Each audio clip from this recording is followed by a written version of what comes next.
What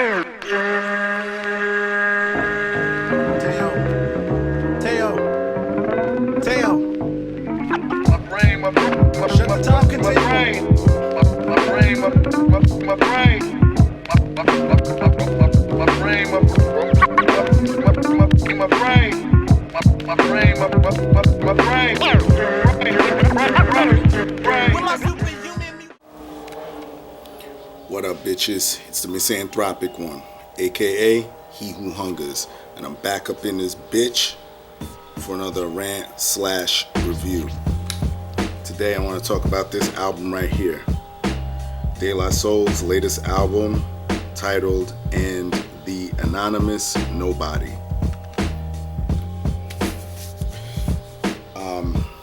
This is an album that I've been anticipating.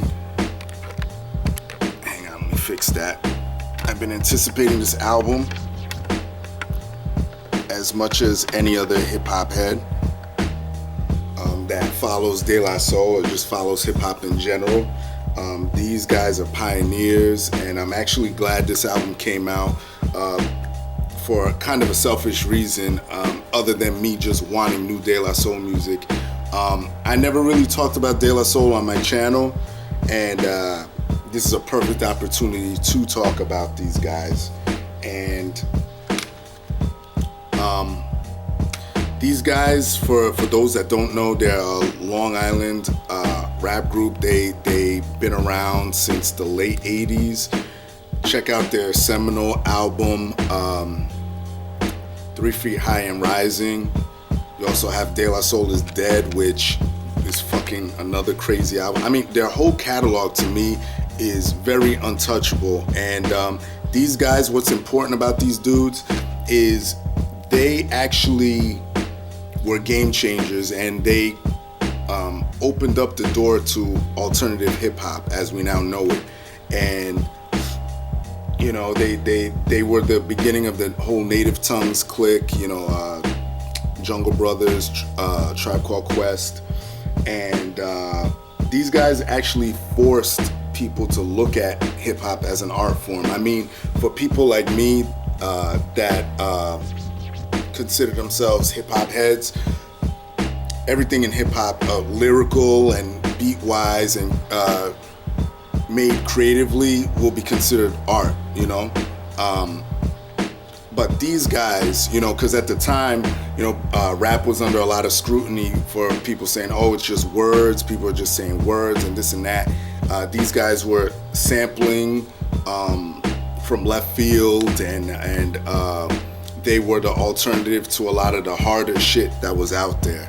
So glad that these guys are still going strong and knocked it out the park with another great fucking addition to their catalog right here. Let's get into the artwork. Here you go. Got a picture here by Pablo Stanley, I believe that's his name right there. Got a little comic book type shit, Dilbert looking or Family Circus looking type shit right here, where you got someone running off the stage saying, what are you doing? Nobody can control them. And this dude right here saying, I am nobody. And you got people heckling this dude right here. On the back, you got the track listing, crowd, guy on stage again. Let me open up and show y'all the CD. CD's right there. You got the dude leaving the stage.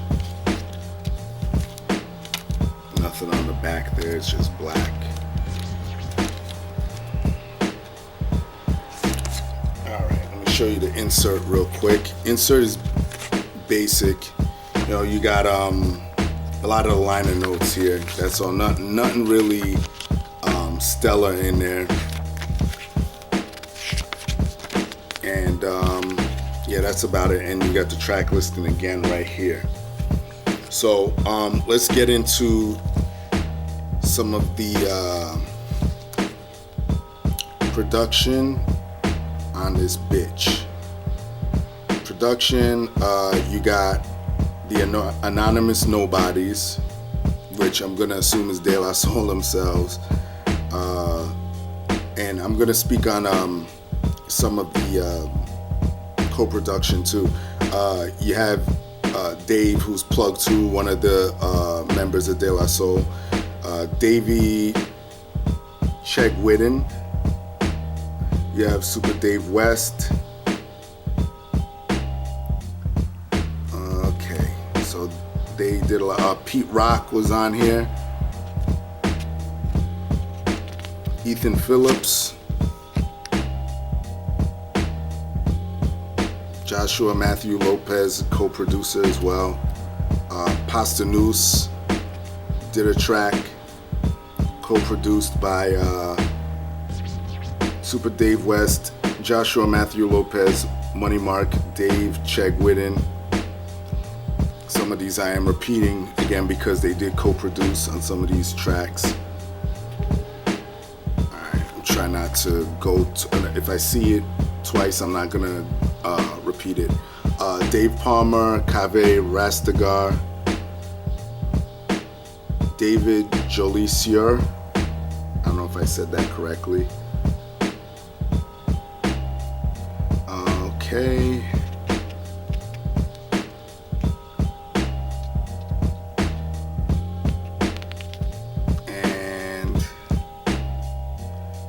Everything's basically repeated. Yeah, that's about it. Production, I really like on this album. It fits what De La Soul's trying to convey. They've always been top notch as far as production and bending it to their style. They've always been a little bit somewhat abstract with their beat selection. So with this, it's no different.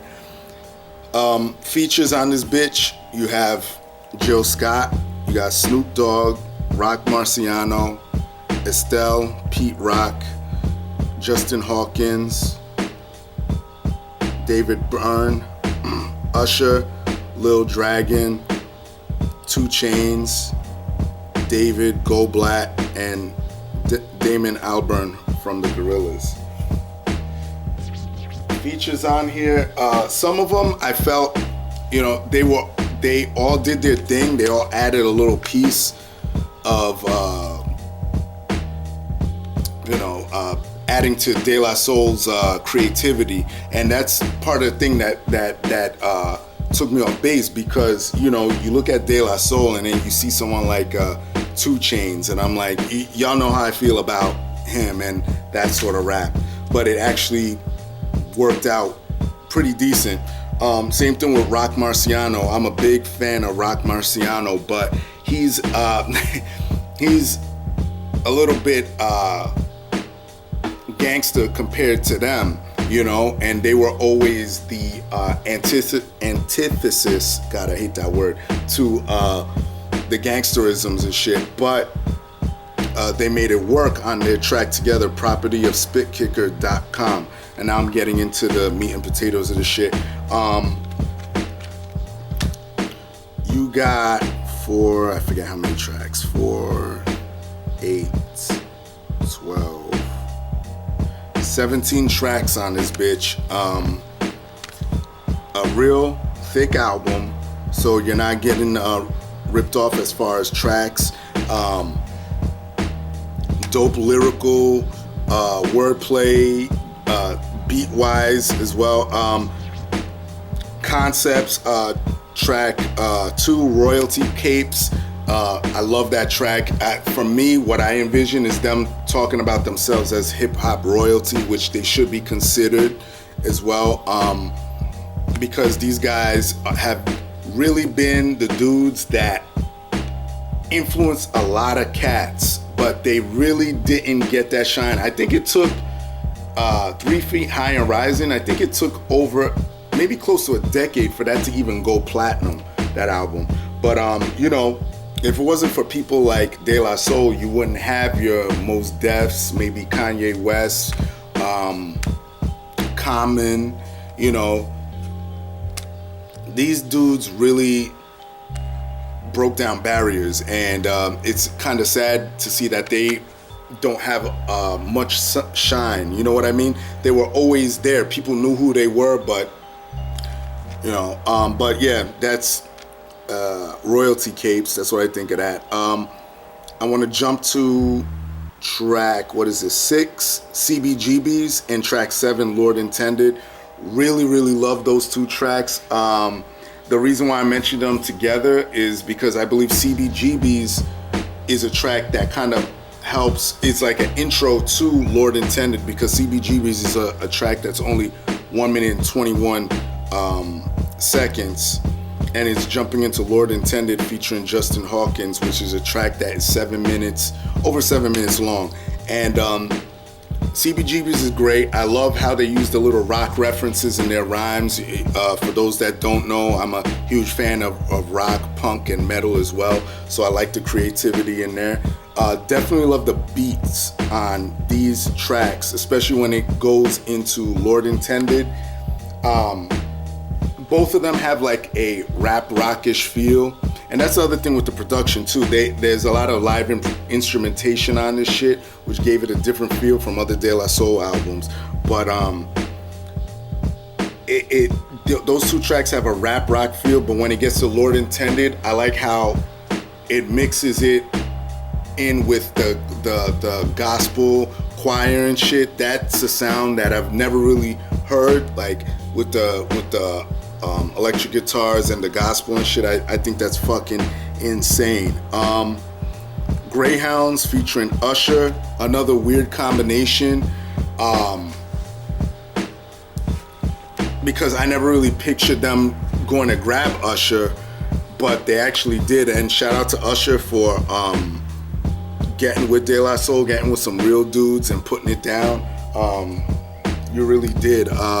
Houdini featuring 2 Chainz. I know y'all wanted me to talk about that. Like I said, it really came together good. 2 Chainz is rapping on beat. He's not doing any of that mainstreamish type shit that he's doing. He does kind of rap about drugs on here, which De La really doesn't do. Again, they're alternative to that sort of shit, but it meshes together well. They find a way to do it.